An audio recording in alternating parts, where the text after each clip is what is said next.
Okay. At this time, I'd like to introduce our panelists, starting with someone you know, Rabbi Noah Chertkoff. He's our senior rabbi here at Congregation Shalom. He's been our senior rabbi for 7 years and with the congregation for, I think, 10 or 11 years. And he's guided our community with wisdom, kindness, and compassion through a number of difficult times. I also want to introduce, hold on, let me add him, Dr. Steve Moffic. Dr. Moffic is a member of Shalom for about 33 years. He is an award-winning psychiatrist who received the one-time only designation as a hero of public psychiatry by the American Psychiatric Association in 2002. Later in his career, he worked part-time in a medium security men's prison, where he learned about the underground of drugs and guns. For Psychiatric Times, he now writes a popular weekday column on psychiatric views on the Daily News, as well as a weekly video with his wife Rusty singing an introduction on society and psychiatry. And finally, I want to introduce Logan Zinman Gerber. Logan is the Director of Youth Organizing and Leadership Development at the Religious Action Center of Reform Judaism. She started her career working for Ceasefire, organizing responses to gang and gun violence in Cicero, Illinois, with student leaders before serving the Jewish community as the Nifty Chicago Director and National Campaign Organizer for the Reform Movement's youth-led gun violence prevention campaign. She is humbled to get to wake up every day and support our youth leaders in their pursuit of justice. I've asked each of our panelists to share a few words to begin, and then there'll be time for questions and comments. And I'm going to ask Rabbi Noah to begin. Thank you, Brian. You know, I've spoken, I spoke on Friday night about my thoughts and feelings about gun violence and what's happening in the country. But there's something structural about what's happening in the world and in this country that I want to just sort of address for just a moment. You know, we belong to a movement of Judaism that is, in the rest of the world, is called the Movement for Progressive Judaism. Right? Sometimes, like in Israel, it's called the Israel Movement for Progressive Judaism. We're called the World Union for Progressive Judaism. And there's a reason why those words exist. Reform is actually sort of an older way of saying what I'm about to say. There is a belief in Jewish tradition that, in a sense, we are on a downward slope of authority. Right. So, from the moment that we received, the commandments on Sinai, that was the ultimate moment. And then for succeeding generations, that they have to look backwards, to that moment as being the most authoritative. And then in the succeeding generations, we're always less authoritative than the last. Progressive Judaism actually believes the opposite. They believe that we are, on a journey, that we are, in a sense, that there is a moment of revelation that exists in our past, and yet our job as Jewish individuals is to try to, and endeavor through every means at our disposal to create a more perfect world, to engage in tikkun olam, to try to take the broken pieces that exist in our world and to order them in such a way that it is better. And we aren't alone in this endeavor. As we may be progressive Jews or Reformed Jews, but we aren't alone in the endeavor of trying to make the world better. And the one text that I find particularly meaningful that gives me a sense of faith within the system as a whole of the United States of America is the preamble of the Constitution, which I think it's important for people to read, just as I think it's important for people to understand the articles of the Constitution. But the preamble reads, "We, the people of the United States, in order to form a more perfect union." And I think that those are really, I'm going to focus on those words in just a minute, but I want to just share the rest. "We, the people of the United States, in order to form a more perfect union, establish justice, ensure domestic tranquility, provide for the common defense, promote the general welfare, and secure the blessings of liberty to ourselves and our posterity. Do ordain and establish this Constitution for the United States of America."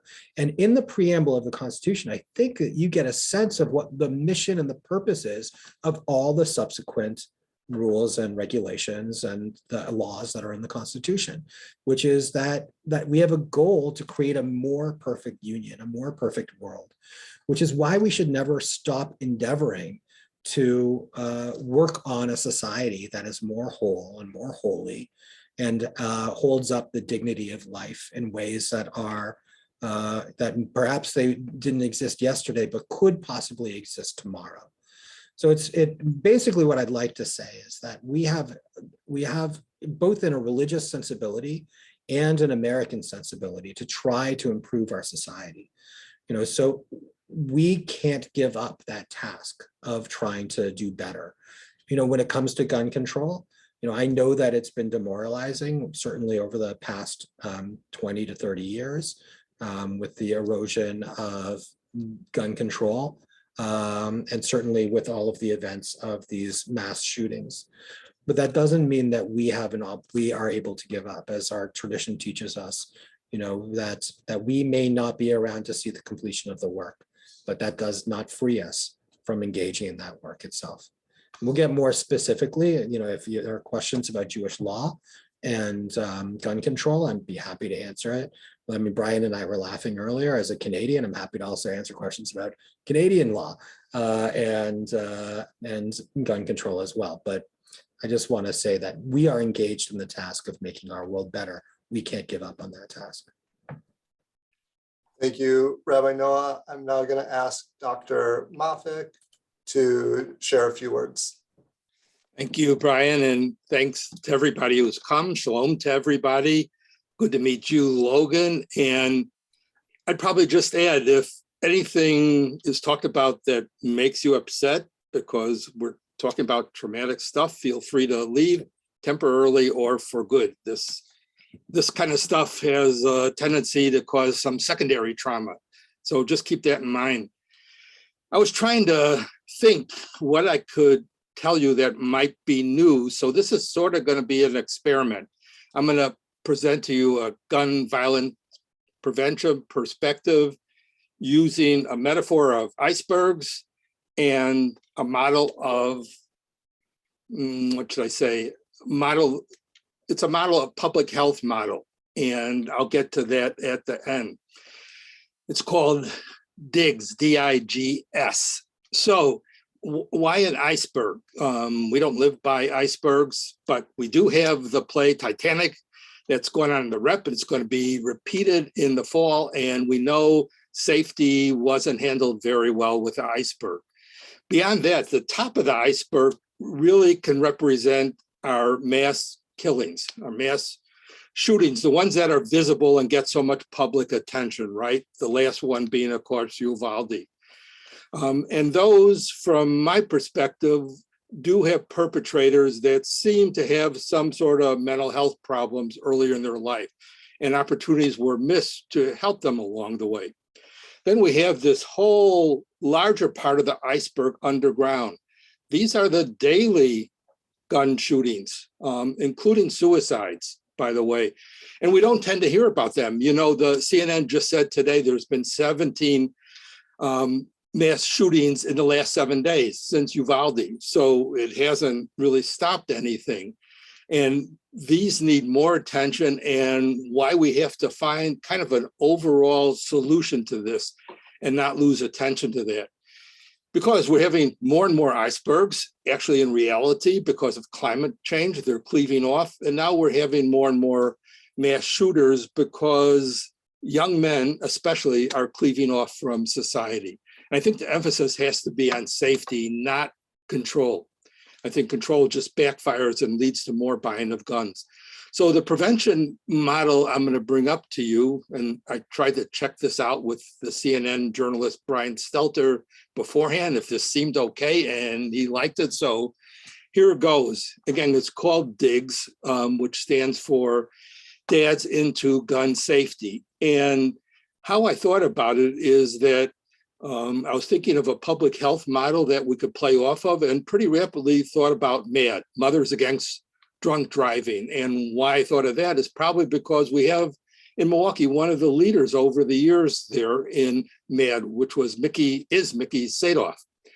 So I thought, well, can't there be something like this for men? And that's why I came up with this perspective, that there should be something for dads and fathers to do about violence. in part because it's mainly male driven. There's hardly any female mass shooters at all. So there's something about a male.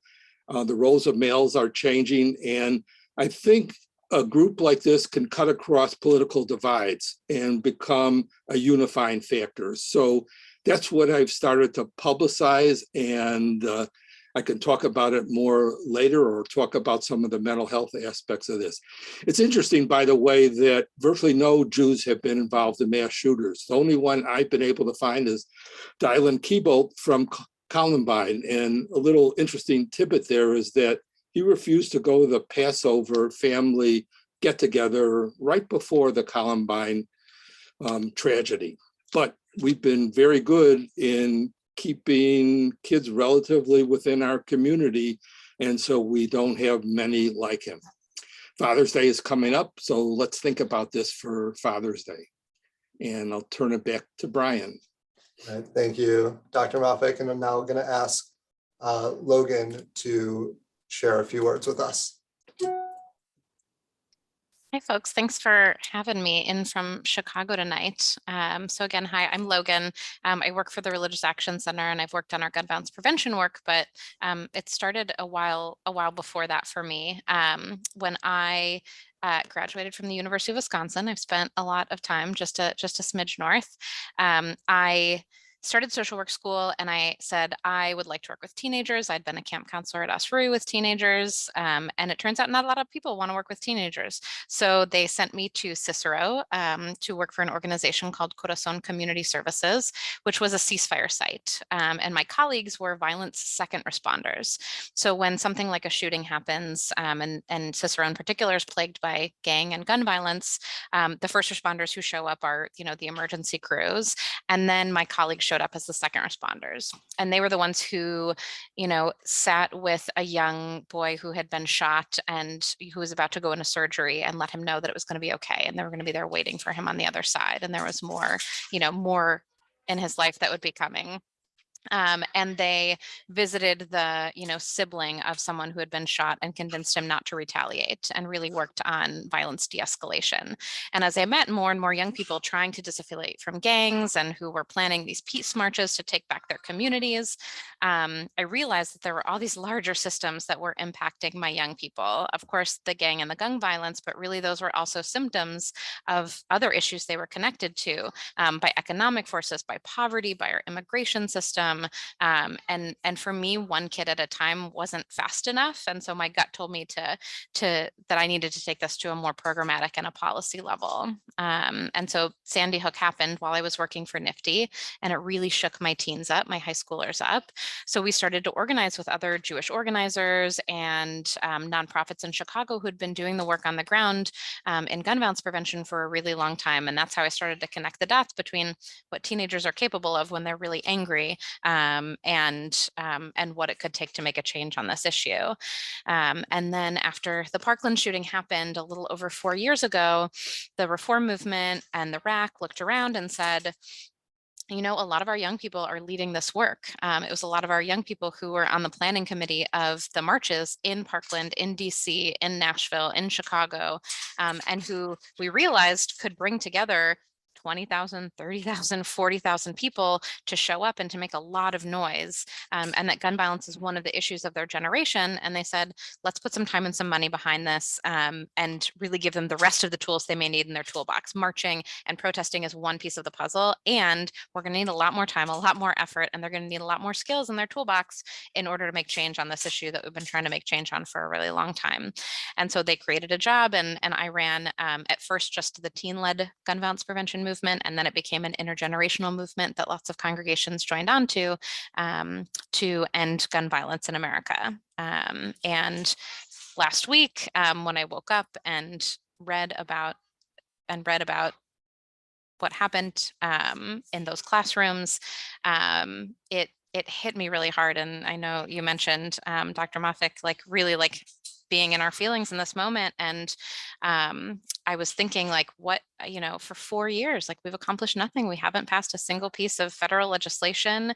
We've passed a few state bills, but there's like, what have I been doing? It's not enough. It wasn't enough for these kids. It wasn't enough for these families. And I started to get text messages from my kids who've been doing this for 4 or more years, who were feeling that way also. And we took a little time to sit in our feelings, because that's real. And what we were feeling, that hurt, is real.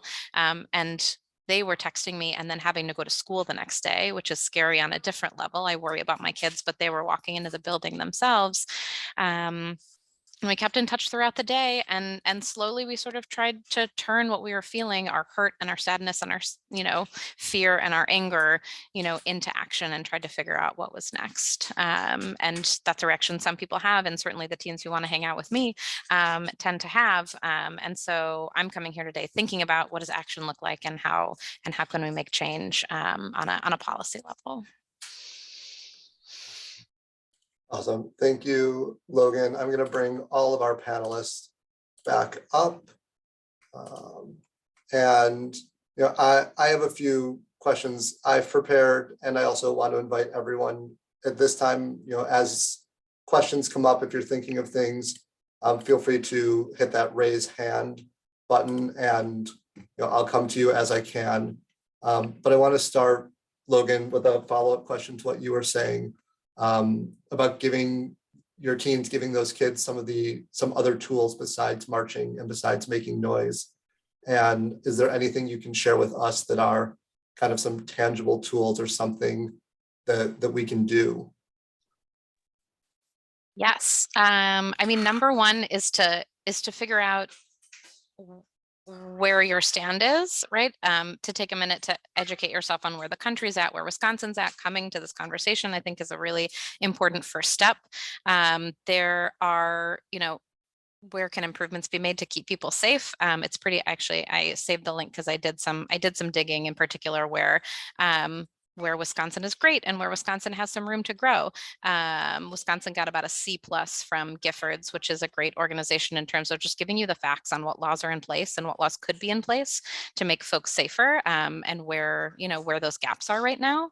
And then organize, right? We have power in numbers, and people power is truly the only tool we have to counter money power, like the NRA still wields.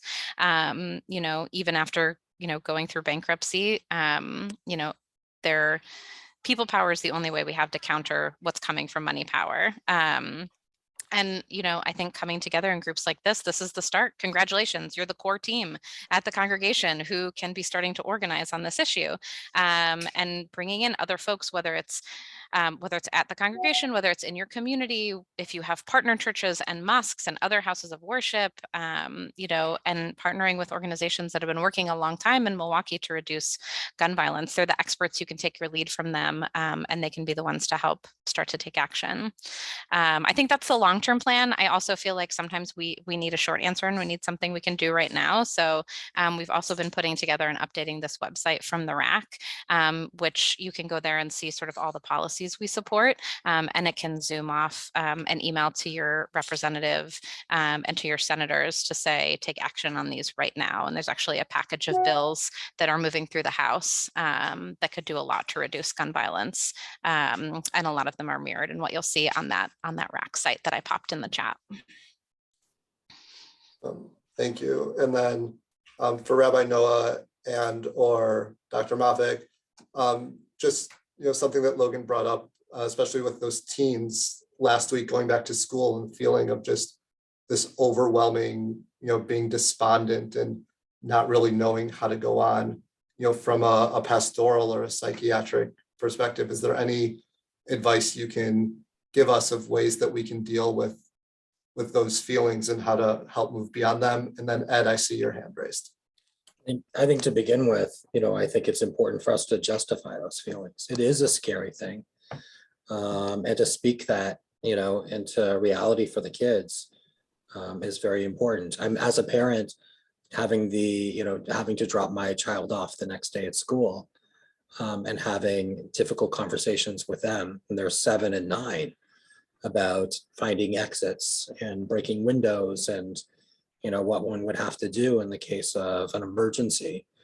I think that we can't minimize how scary that is. But I think that there's honest ways of talking to people about, those risks that we all confront every single day, that don't dismiss the feelings of hurt or fear, because I think that that is a normal and appropriate response. So you want me to add on something, Brian? Or try? If you want, or I'm happy to. Okay. Yeah, so I definitely agree with Rabbi about recognizing the fear and the grief. But, in psychiatry, we have this concept of post-traumatic growth, and that we can come out stronger after trauma, which in this instance has just rippled out across the whole country. And growth and resilience comes from the community coming together to having a vision for their future. And besides that, it's, I think, really important to try to find things, especially for teens, to do that might help the problem. So I would ask them, what do you think needs to be done to help address this problem? And they could work on some projects, etc. So get them involved. They're not helpless and they shouldn't feel helpless. Thanks. Ed, I'm just asked you to unmute if you want to hit that and ask your question. Well, I really don't have much of a question, but I have some opinions about this whole thing. Please. And the rabbi mentioned Canada, and I believe today it was just proposed that handguns and assault rifles be outlawed in Canada. Now, Canada has quite a different history than the United States has. We fought the British. The British were the most powerful military in the world, and we had colonies of Britain who rebelled against the British. In so doing, they set up some things that were pretty bad. Slavery was part of that legacy. The Black population was disadvantaged from the beginning, and we still haven't gotten over that. Canada did not have that issue. But if we hadn't done that, we wouldn't have had all the colonies getting together on the thing. And another thing that happened that was pretty bad, the Constitution gained really too much importance because it is not perfect. It never was perfect. It's been amended a number of times, and there are flaws in our Constitution. And we have to recognize that. The Supreme Court, we have three main branches of government, but the courts have too much power, particularly the Supreme Court, when they can invalidate what the other branches do. One thing the court said was they ruled that the Second Amendment allows anybody to go out and have an assault rifle. Well, they didn't quite say that, but that's the gist of it. And that whole thinking is totally wrong, and it's counterproductive.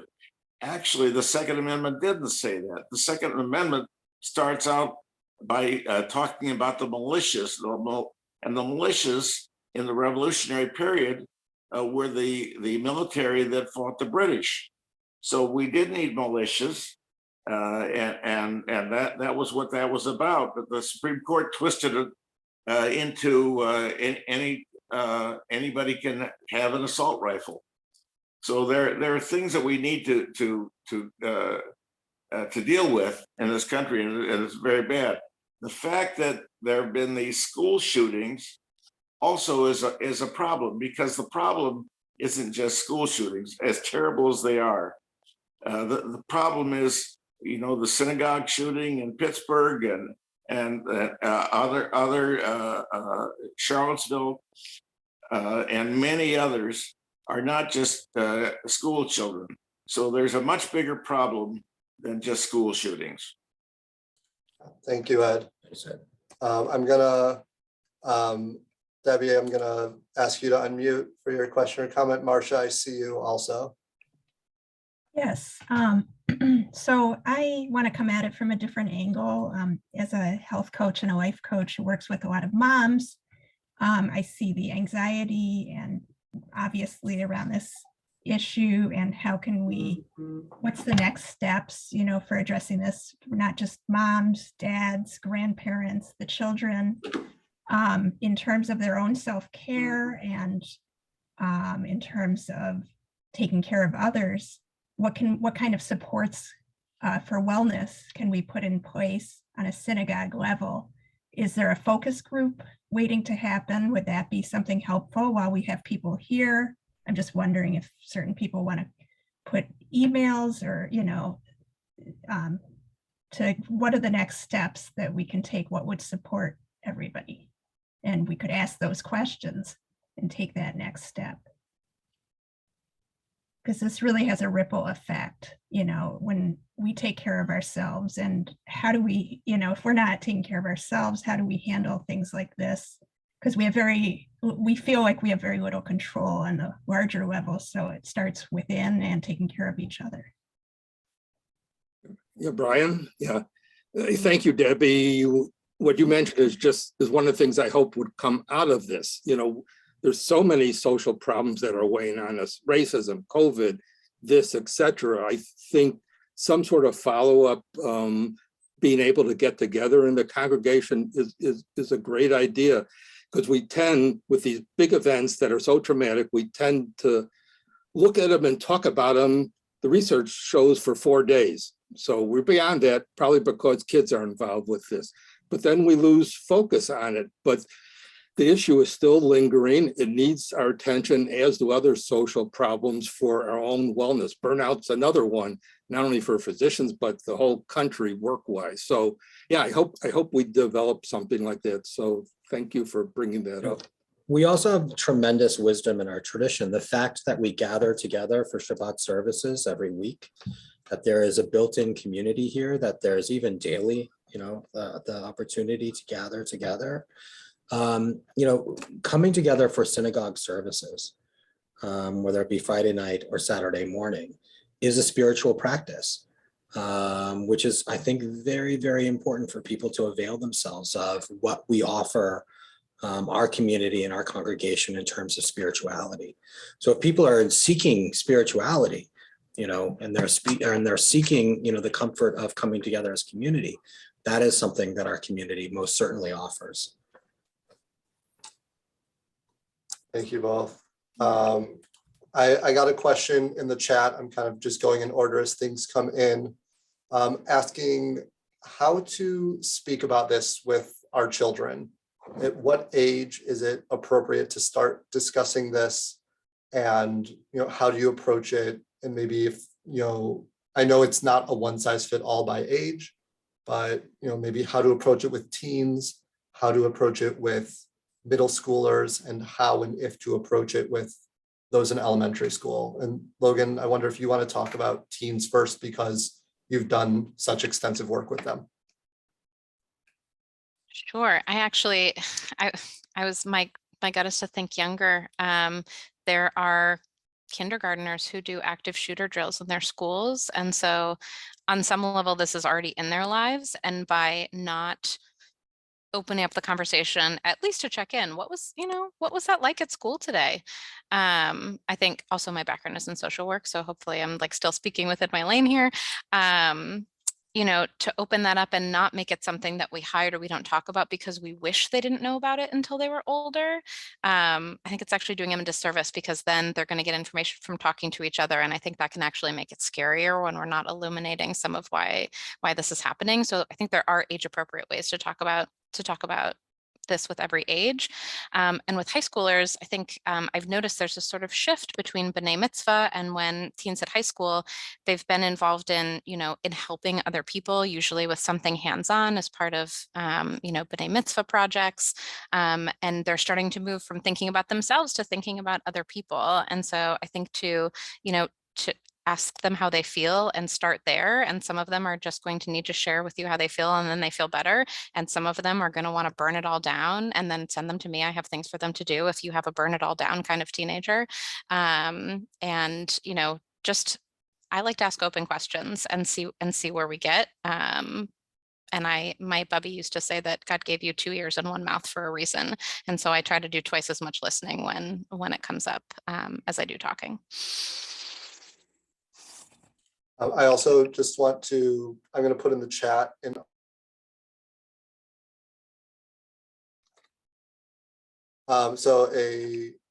article in the chat that I sent out to school families after this happened. It was written after the shooting in Pittsburgh, but addressing the same idea that Logan just shared, that don't hide away from talking about it, that they're going to hear about it from you or they're going to hear about it from their peers, and better that you can have control and be part of that conversation. Yeah, I found, you know, in dealing with kids in grief and kids in loss and kids who are experiencing fear, that it requires simple language, but kids aren't simple. And so, you know, you can find, you know, appropriate ways to talk to them. Kids also want to know that you're doing everything that you can to protect them too, right? You know, to say, you know, that this was a terrible thing that happened. And there are so many adults that are trying to prevent this from ever happening again is sort of helpful. It's helpful for them to understand that there are people that are trying to make things better for them as well. But, you know, talking with kids, like I said, it requires simple language, but they're not simple. They can handle quite a lot of information.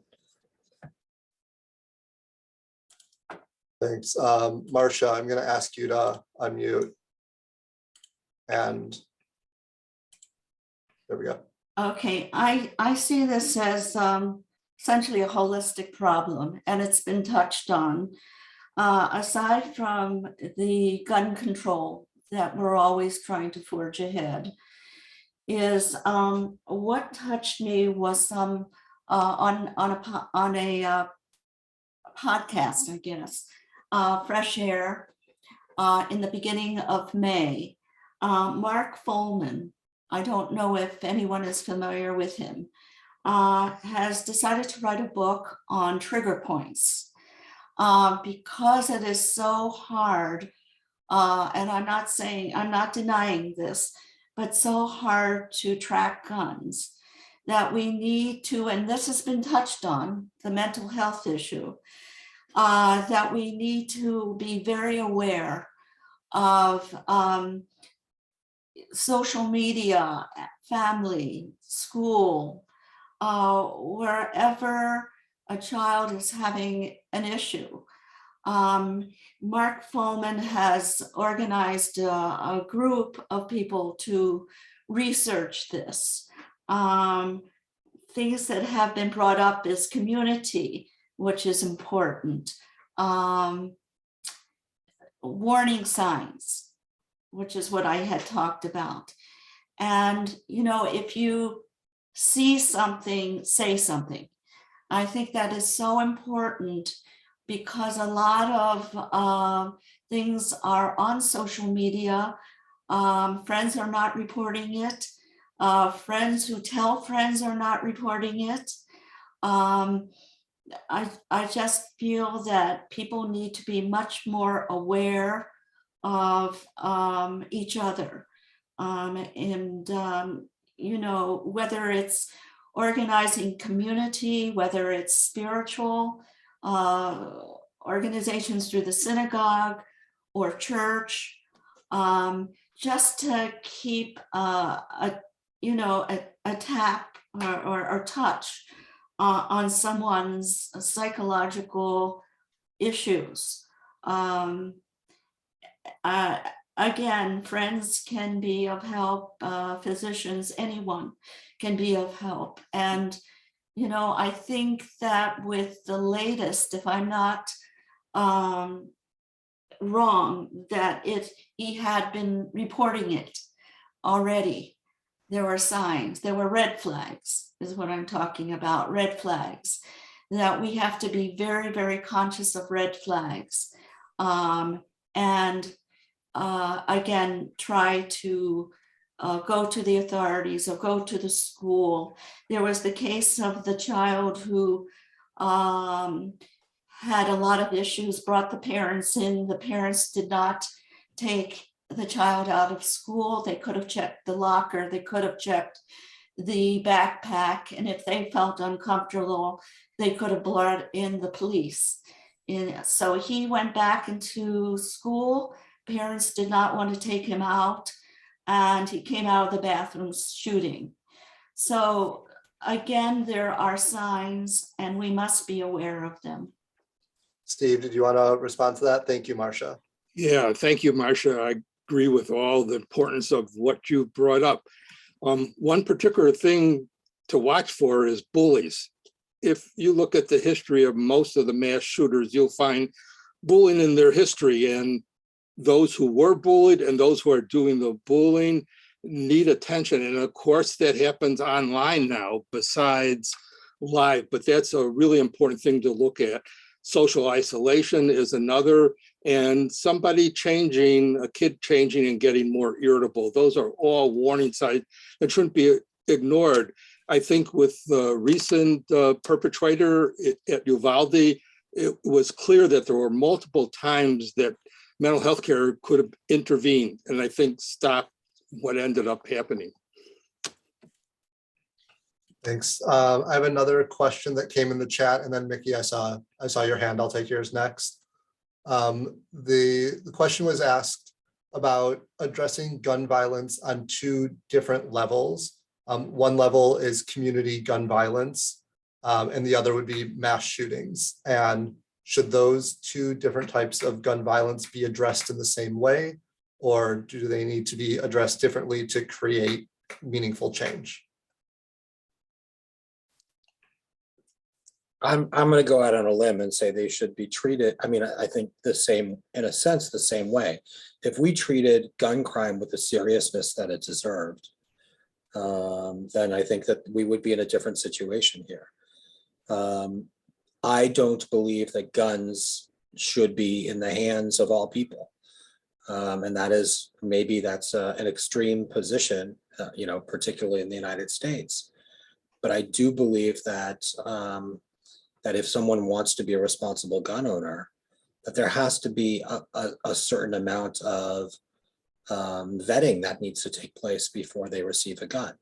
And there are a lot of illegal guns in this country. Yes, I know that. And I think that it's important for us to make sure that the guns that pre-exist are registered, and that there's the ability to take guns away from people if they have a criminal record.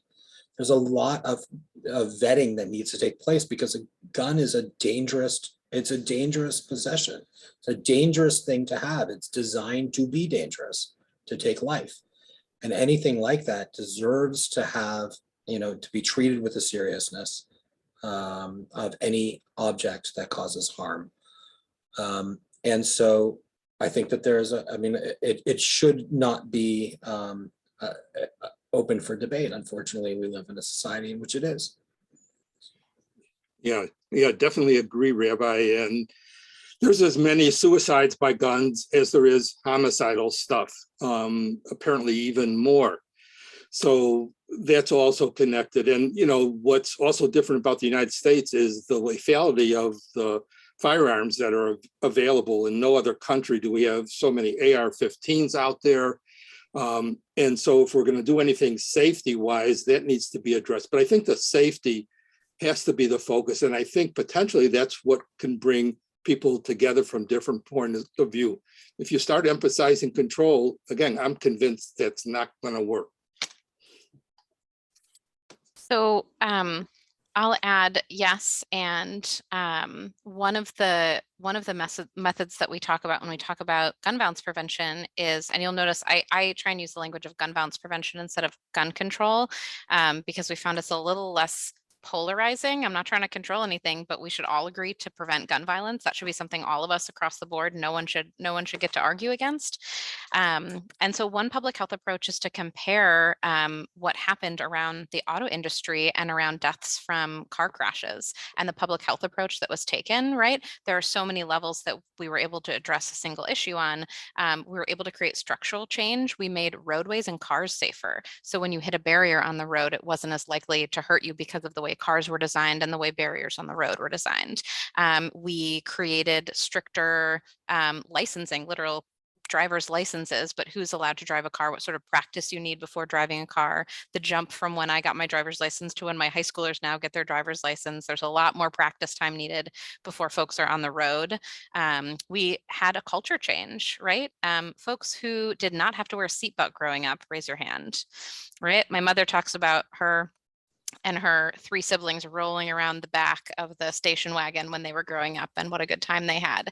And by the time she had me, the culture change that had happened was that the car didn't drive if I wasn't buckled into my seatbelt, right? And so, and a lot of these also included policy change that changed those things on a cultural level, on a structural level, on a licensing level.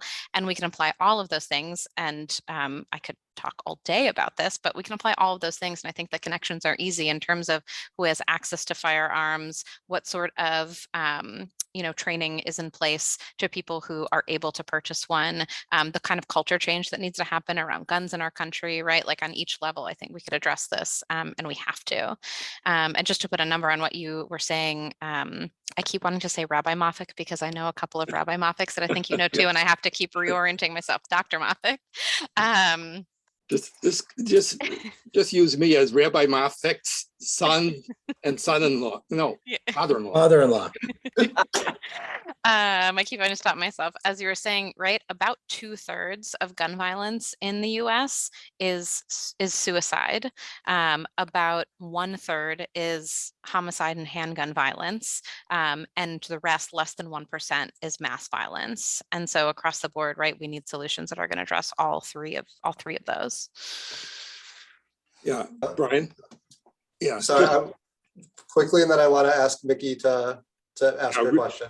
Real quickly, because I think this is showing a positive, hopeful future. The same thing Rabbi Noah has talked about, the end of so much smoking publicly. That was accomplished, and why I mentioned MAD, Mothers Against Drunk Driving, because that was not a popular stance for a long time, but we persevered, and it's reduced deaths from drunk drivers by 50%.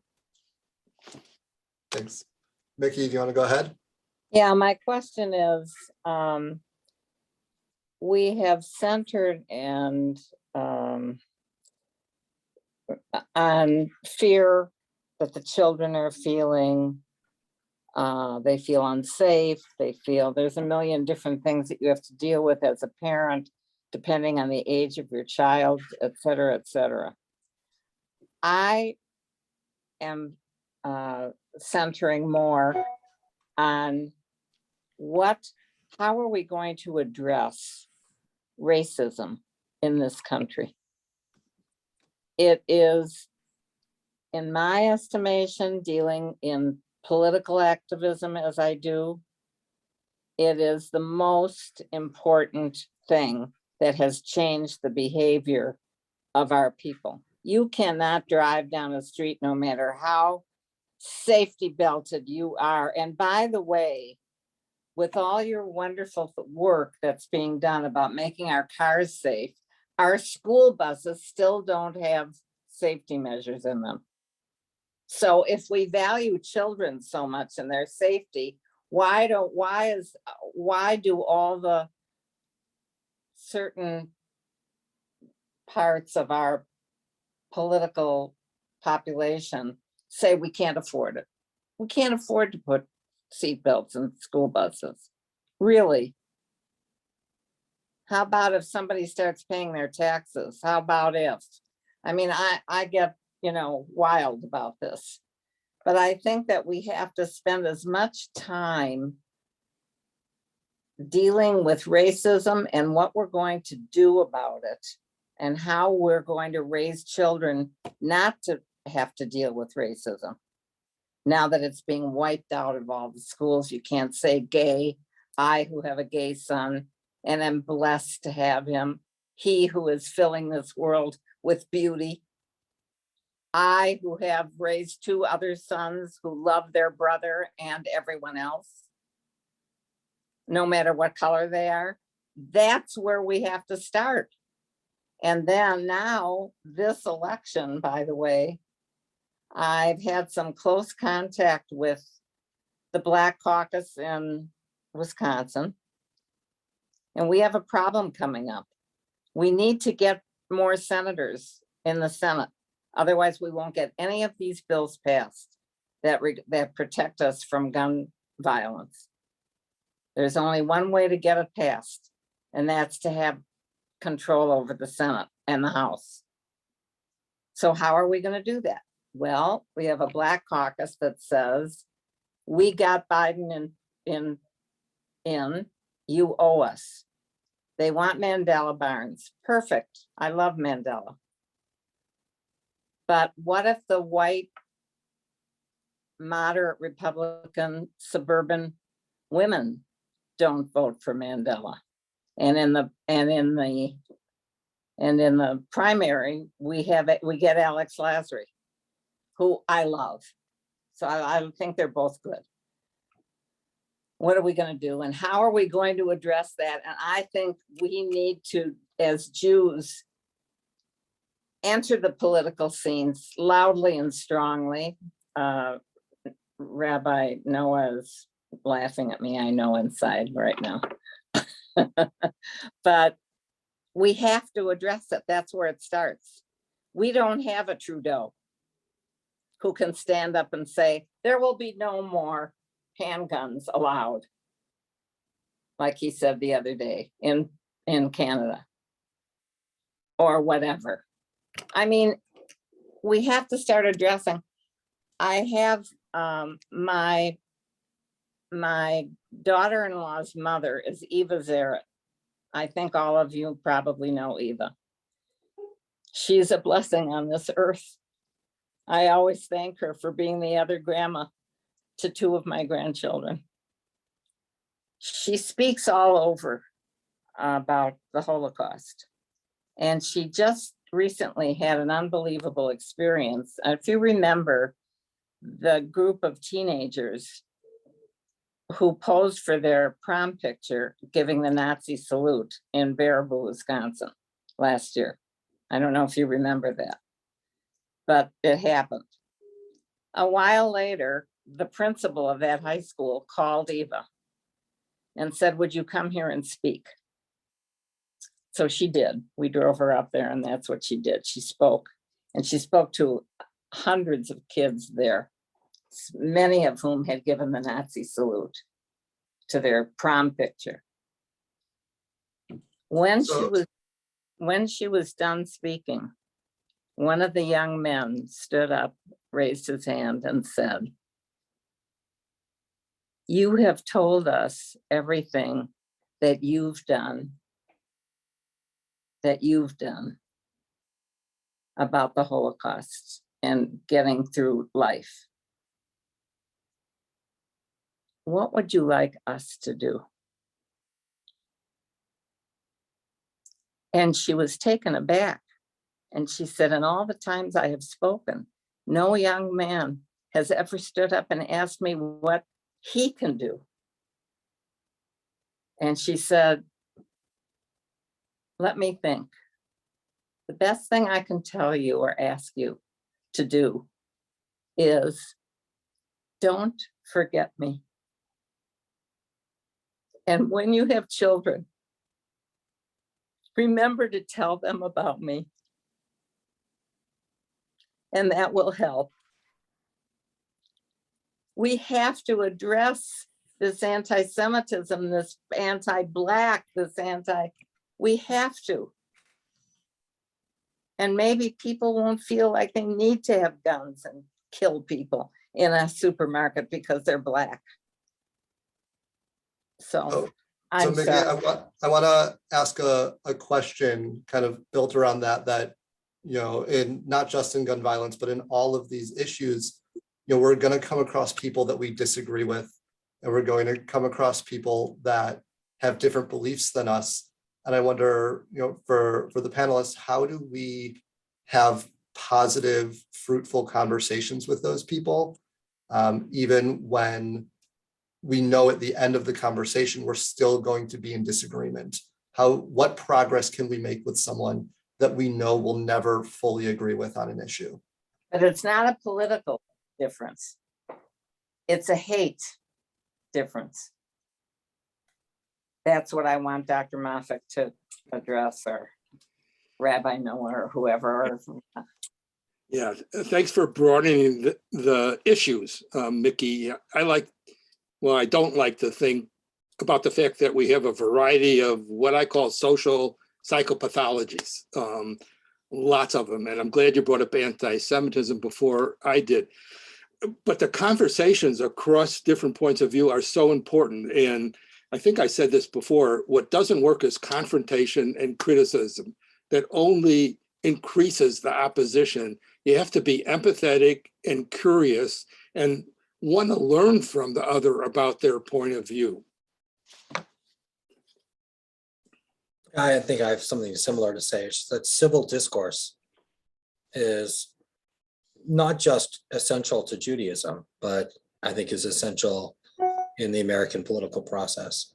And I think, I don't quite remember the studies, but maybe Steve, if you want to share. I mean, there's studies been done is that people hold bigoted views or biased views until they start to get to know people from different ethnicities, different religions, different races.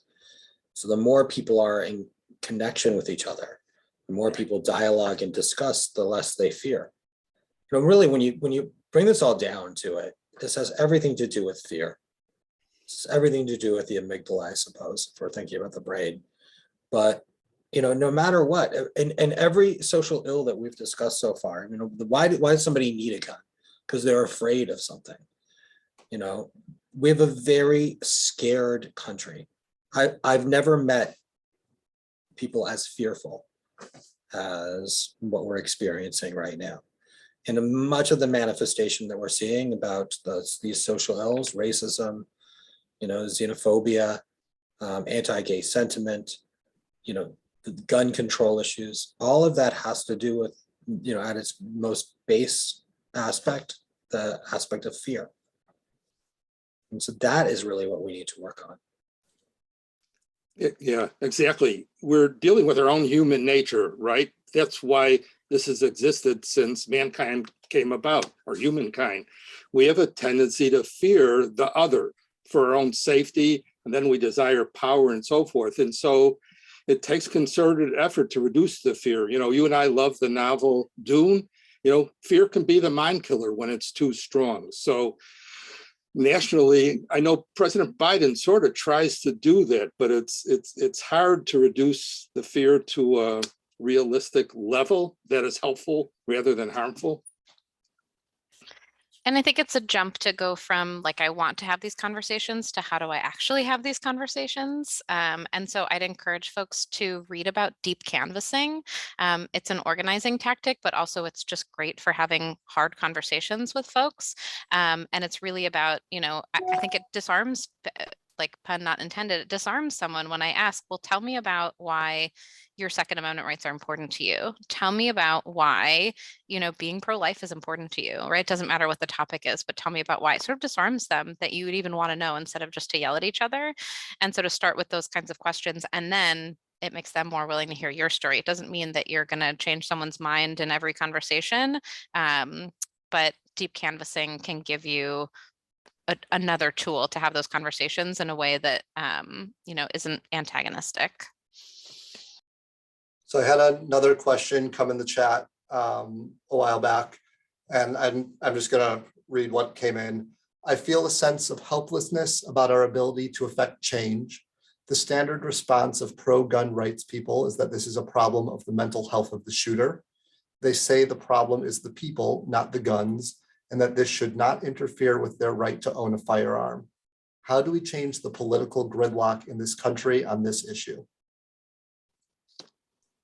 This has bothered me for a long time, but I'm sorry, Steve, I saw you were about to say something. It's okay if I just Yeah, go share for it. something?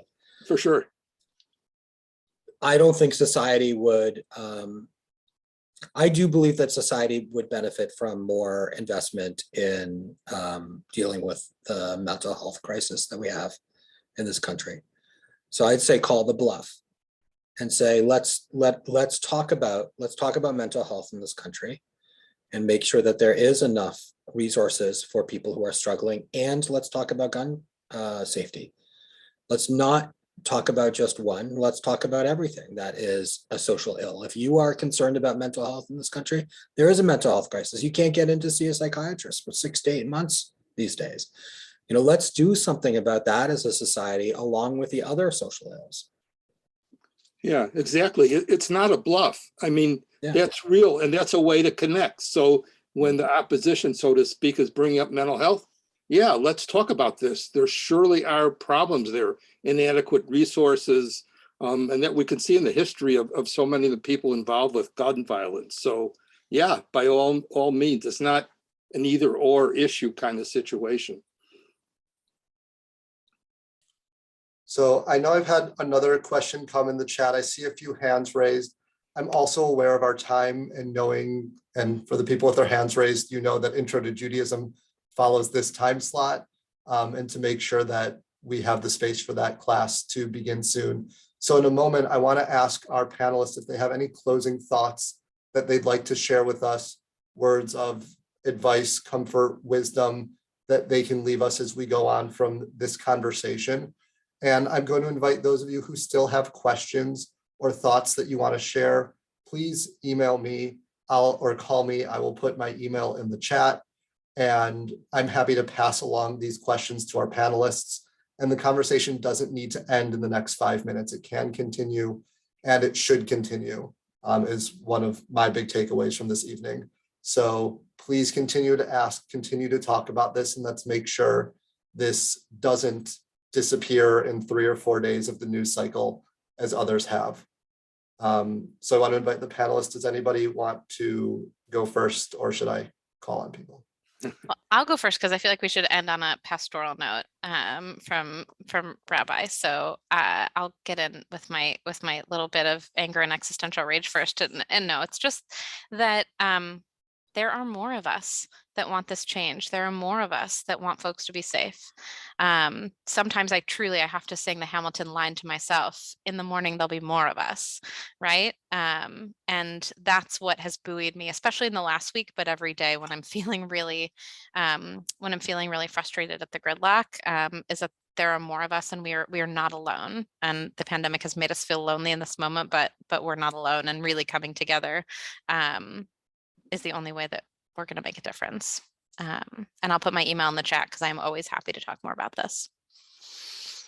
Yeah, I guess, yeah, to leave Rabbi Noah to last, I would agree with that. And I think, you've probably heard the definition of Albert Einstein about insanity.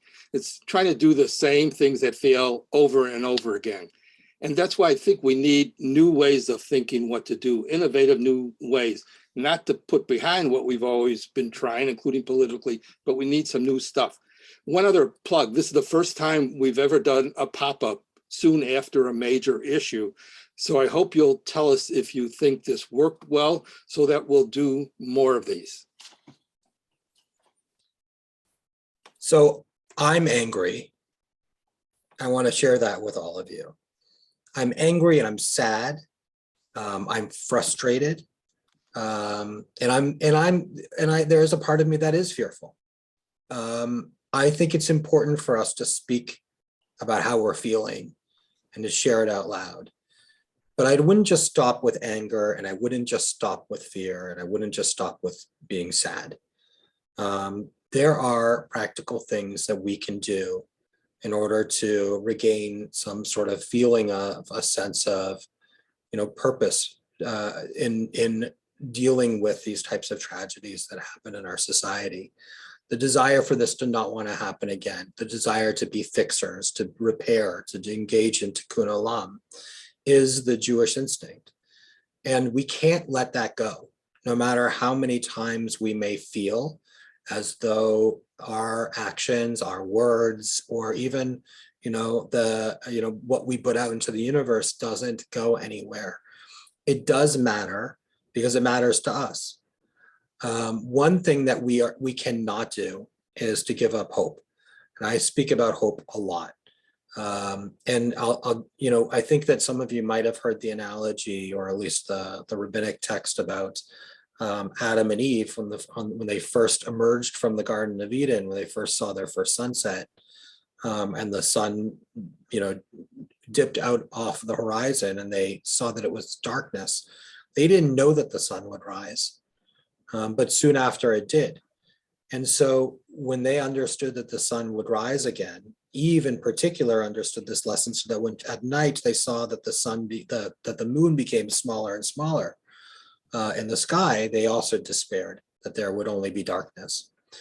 But Eve in particular remembered the lesson of the sunrise and said to Adam, the sun is going to rise, and her heart was filled with hope. We need to have hope. We need to understand that these things move in cycles. America is a country that sometimes is slow in order to take steps and in order to do what is necessary in order for us to survive. But it has always come around. It takes a while, but it does. Don't give up hope. Don't stop taking action. Take those feelings of anger and sadness, but put them to work. Thank you. I want to thank all of our panelists, Logan and Dr. Moffic and Rabbi Noah, for sharing all of these words, these ideas, this message of hope with us, that there is something that we can do, that we can hear that cry from our brothers and from our fellow countrymen, and find a way to respond. I put in the chat, and just to everyone again, please reach out to me, and I'm happy to continue the conversation, pass on any questions, or you can contact our panelists directly. And I hope to continue this holy work with all of you moving forward. Thank you for joining us tonight. Thank you, and Brian. Have a great rest of your evening. And thank you